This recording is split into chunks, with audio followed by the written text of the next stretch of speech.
मूमल महेंद्र की प्रेम कहानी न सिर्फ राजस्थान बल्कि संपूर्ण विश्व में विख्यात है। यह ऐतिहासिक प्रेम कहानी जरा हटके है। जहां मूमल बहुत सौंदर्यवान थी, वहीं दूसरी तरफ महेंद्र अदम्य साहस के धनी थे। मूमल और महेंद्र की प्रेम कहानी आज से लगभग 2000 वर्ष पुरानी है, लेकिन उतनी ही लोकप्रिय है।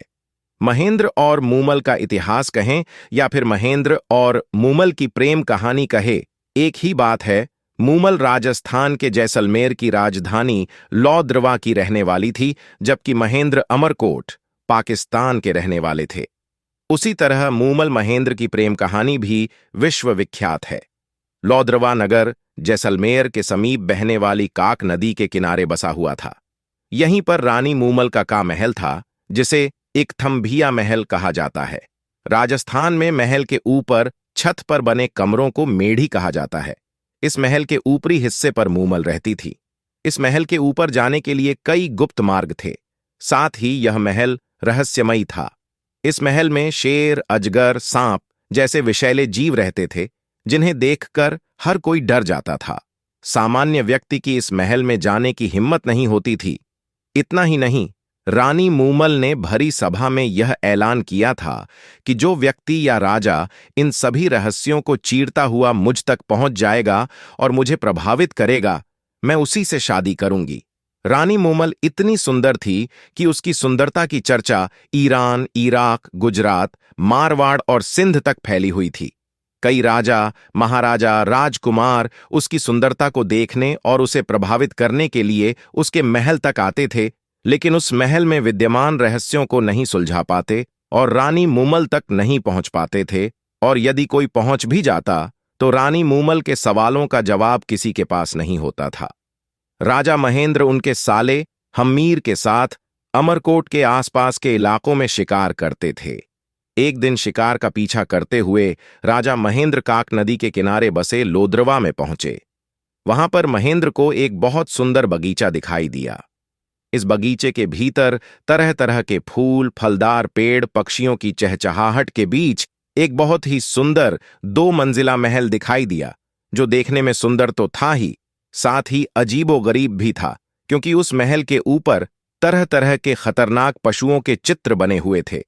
जब राजा महेंद्र ने यह महल देखा तो वह इसके प्रति आकर्षित हुए। महल को करीब से देखने की लालसा से महेंद्र उस बगीचे के भीतर गए। वहां पर उन्हें एक दासी दिखाई दी। दासी ने उन्हें तुरंत रुकने को कहा। इस बात पर राजा महेंद्र ने कहा कि वह शिकार करते हुए यहां पर पहुंचे हैं और बहुत थक चुके हैं, इसलिए थोड़ा आराम करना चाहते हैं, और वैसे भी हम आपके मेहमान की तरह हैं। उस दासी ने रानी मूमल का परिचय देते हुए बताया कि वह बहुत सुंदर हैं, जिसकी सुंदरता की चर्चाएं विश्व भर में प्रसिद्ध हैं। क्या आपने उनका नाम नहीं सुना? इस पर राजा महेंद्र ने जवाब दिया कि नहीं। राजा महेंद्र का जवाब सुनकर दासी को आश्चर्य हुआ। फिर उसने बताया कि यह बगीचा और महल रानी मूमल का ही है। वह यहां पर अपनी सहेलियों के साथ रहती हैं। साथ ही जो व्यक्ति रानी तक पहुंच जाता है और उनके प्रश्नों के सही जवाब दे देता है, वह उसी से शादी करेगी, ऐसी उन्होंने प्रतिज्ञा कर रखी है। इतना सुनकर राजा महेंद्र रानी मूमल के बारे में और अधिक जानने के लिए लालायित हो उठे। राजा महेंद्र ने नहीं सोचा होगा कि यहीं से शुरू होने वाली मूमल महेंद्र की प्रेम कहानी विश्वविख्यात हो जाएगी। दासी अंदर चली गई। उसने रानी मूमल को राजा महेंद्र के बारे में बताया। रानी ने उसे आज्ञा दी कि वह हमारे मेहमान हैं, उनके लिए जलपान की व्यवस्था की जाए। तभी एक सेवक भोजन लेकर राजा महेंद्र के समीप पहुंचा तो राजा महेंद्र सेवक से भी रानी मूमल के बारे में जानना चाहा। तब उस सेवक ने बताया कि हे राजन, आप कैसी बातें करते हैं? अगर मैं रानी मूमल के बारे में आपको बताने लग जाऊं तो सुबह से शाम हो जाएगी। इतनी सुंदर है कि उसके गुणों का बखान करना मेरे बस में नहीं है। फिर भी मैं आपको बता दूं कि वह इतनी सुंदर है कि जब वह शीशे के सामने जाती है, शीशा टूट जाता है। उसके महल की दीवारों पर कपूर और कस्तूरी का लेप होता है। वह दूध से स्नान करती हैं और पूरे बदन पर चंदन का लेप करती है। वह सबसे अलग हैं और बहुत सुंदर हैं। शायद उसके जैसी इस दुनिया में दूसरी कोई नहीं है। यहां पर उस रानी को देखने के लिए दूर दूर से प्रसिद्ध राजा, महाराजा और उनके राजकुमार आए, लेकिन रानी ने उनकी तरफ नजर उठाकर देखा भी नहीं। इसके बाद वह बताते हैं कि रानी उस राजकुमार से शादी करेगी जो उसका दिल जीत लेगा, अन्यथा जीवन भर शादी नहीं करेगी। जब किसी के बारे में इतनी बातें बोली जाए तो हर कोई उसके बारे में अधिक जानना चाहता है और उसके प्रति आकर्षित हो जाता है। राजा महेंद्र ने दासी के साथ संदेश भिजवाया कि वह रानी मूमल से मिलना चाहता है। कुछ ही देर बाद रानी मूमल का संदेश आया और उसने राजा महेंद्र को ऊपर बुलाया। जब राजा महेंद्र उस महल में पहुंचे तो वहां पर सामने मूमल खड़ी थी, जिसे देखकर महेंद्र स्तब्ध रह गए। एक बार मूमल पर नजर पड़ने के बाद राजा महेंद्र नजर हटा नहीं पाए।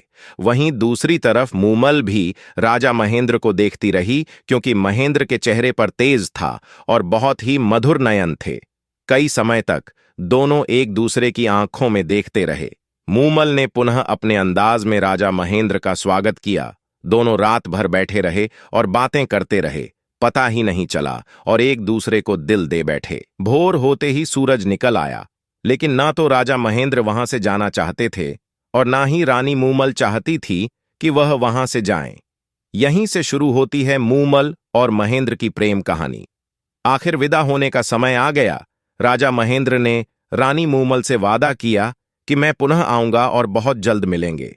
राजा महेंद्र रानी मूमल को देखने के बाद सब कुछ भूल गए। उनके दिल और दिमाग में सिर्फ मूमल ही मूमल थी। मन ही मन राजा महेंद्र ने मानस बना लिया कि चाहे कुछ भी हो, मैं रानी मूमल से शादी करके अमरकोट लेकर जाऊंगा। यही से शुरू हुआ प्यार का सिलसिला। आपको बता दें कि राजा महेंद्र पहले ही शादीशुदा थे और उनकी 7 पत्नियां थीं। जब महेंद्र अमरकोट पहुंचे तो उन्होंने पुनः रानी मूमल से मिलने की तरकीब लगाई। राजा महेंद्र के राज्य में रामू रायका नामक एक व्यक्ति रहता था, जो ऊंट चराने का काम करता था। राजा महेंद्र रामू रायका के पास गए और उनसे कहा कि ऊंटों के इस टोले में क्या ऐसा ऊंट है जो मुझे रात्रि में लौद्रवा ले जाकर सुबह होते होते पुनः अमरकोट ले आए। इस पर रामू रायका ने जवाब दिया कि हां, चीतल नामक एक ऊंट है जो बहुत तेज दौड़ता है और बहुत फुर्तीला भी है। वह आपको एक ही रात्रि में लौद्रवा ले जाकर पुनः अमरकोट लेकर आ सकता है। इतना सुनकर महेंद्र बहुत खुश हुए। शाम का समय था। रामू रायका चीतल नामक ऊंट को सजाकर महेंद्र के पास ले आए। महेंद्र उस पर सवार होकर रानी मूमल से मिलने के लिए लौद्रवा जा पहुंचे और सुबह होते होते अमरकोट लौट आए। धीरे धीरे महेंद्र और मूमल की प्रेम कहानी परवान चढ़ने लगी और रात्रि के समय ऊंट पर बैठकर उनके मिलने का सिलसिला कई समय तक चलता रहा। इस तरह महेंद्र को देखकर उनकी 7 पत्नियों ने सोचा कि कुछ ना कुछ तो बात है, जिसकी वजह से महेंद्र रात्रि के समय हमारे पास नहीं आते हैं और खोए खोए से रहते हैं। धीरे धीरे महेंद्र की पत्नियों को मूमल के बारे में जानकारी हुई, जिससे उनके दिल को बहुत ठेस पहुंची। 7 पत्नियों ने मिलकर राजा महेंद्र को रोकने के लिए एक षड्यंत्र चला, जिसके तहत जिस ऊंट पर सवार होकर राजा महेंद्र रानी मूमल से मिलने के लिए जाते थे, उस ऊंट के पैर तुड़वा दिए ताकि वह वहां पर नहीं पहुंच पाए। लेकिन कहते हैं कि सच्चे प्यार को कोई खत्म नहीं कर सकता। जैसे तैसे राजा महेंद्र दूसरे ऊंट पर सवार होकर रानी मूमल से मिलने के लिए लौद्रवा पहुंचे, लेकिन तब तक बहुत ज्यादा समय हो चुका था।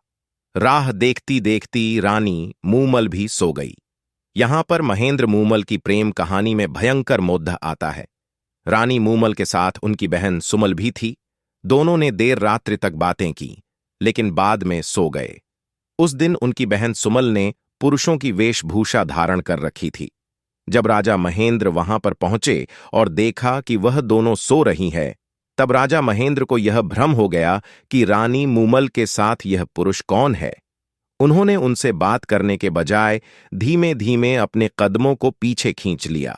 उनके हाथ में चाबुक था, वह भी टूटकर नीचे गिर पड़ा। वो पुनः अमरकोट लौट आए। उदास और हताश राजा महेंद्र का दिल टूट गया। उन्हें लगा कि रानी मूमल किसी और से भी प्रेम करती है। जब सुबह हुई तो रानी मूमल ने वह चाबुक देखा और देखते ही समझ गई कि राजा महेंद्र यहां पर आए थे। साथ ही बिना मिले राजा महेंद्र के लौट जाने की वजह भी उन्हें पता चल गई। वह कई दिनों तक पलके बिछाए राजा महेंद्र का इंतजार करती रही, लेकिन राजा महेंद्र नहीं आए। जहां महेंद्र की 7 पत्नियां मिलकर अपने षड्यंत्र में कामयाब रहीं। वही राजा महेंद्र को यकीन नहीं हो रहा था कि आखिर मूमल ऐसा कैसे कर सकती है।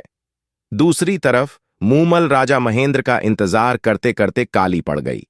खाना छोड़ दिया, श्रृंगार करना छोड़ दिया, लेकिन महेंद्र नहीं लौटे। रानी मूमल ने महेंद्र को कई चिट्ठियां लिखीं, लेकिन एक भी चिट्ठी महेंद्र तक नहीं पहुंची, क्योंकि जैसे ही उनके पास चिट्ठी जाती, उनकी 7 पत्नियों में से कोई भी उसे फाड़ देती और राजा महेंद्र को भनक तक नहीं पड़ती।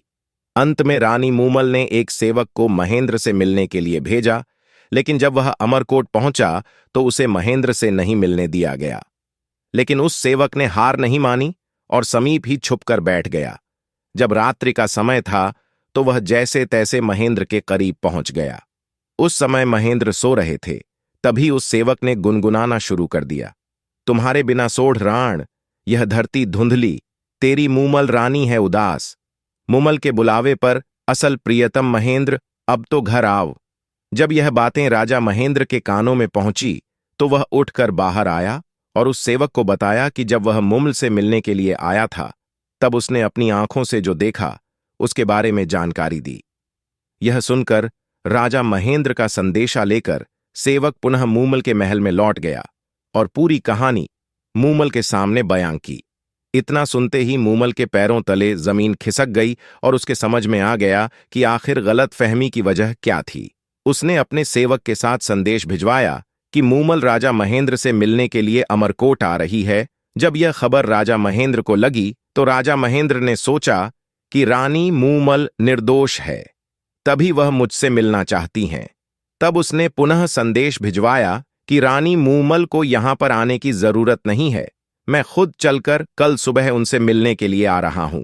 जब राजा महेंद्र के आने की खबर रानी मूमल के पास पहुंची तो वह बहुत प्रसन्न हुई और पलकें बिछाए एक तक नजर से राह देखती रही। लेकिन किसी ने सोचा नहीं था कि मिलने के बजाय महेंद्र और मूमल की प्रेम कहानी का अंत हो जाएगा। हुआ यूं कि राजा महेंद्र के मन में आया कि वह क्यों ना मूमल के प्रेम की परीक्षा ली जाए। तब उसने लौद्रवा पहुंचकर एक दूत के जरिए मूमल के पास संदेश भेजा कि राजा महेंद्र को नाग ने डस लिया है, जिसकी वजह से उनकी मृत्यु हो गई। वह दूत यह संदेश लेकर रानी मूमल के पास पहुंचा और ज्यों का त्यों उन्हें बता दिया। यह सुनकर रानी मूमल वहीं पर गिर पड़ी और कई बार महेंद्र का नाम पुकारने के बाद उन्होंने प्राण त्याग दिए। वहीं दूसरी तरफ जब यह खबर राजा महेंद्र तक पहुंची कि महेंद्र के वियोग में रानी मूमल ने प्राण त्याग दिए, तो रेत के टीलों के बीच में राजा महेंद्र भी मूमल मूमल करते रहे और अंत में उन्होंने भी प्राण त्याग दिए। इस तरह एक सच्चे प्रेम की कहानी का दुखद अंत हुआ। महेंद्र और मूमल की प्रेम कहानी आज भी इतिहास के पन्नों में दर्ज है। तो दोस्तों, महेंद्र और मूमल की प्रेम पर आधारित यह कहानी आपको कैसी लगी? कमेंट करके बताएं। साथ ही अपने दोस्तों के साथ शेयर करें, लाइक करें, चैनल को सब्सक्राइब करें। मिलते हैं अगली कहानी में, तब तक के लिए धन्यवाद।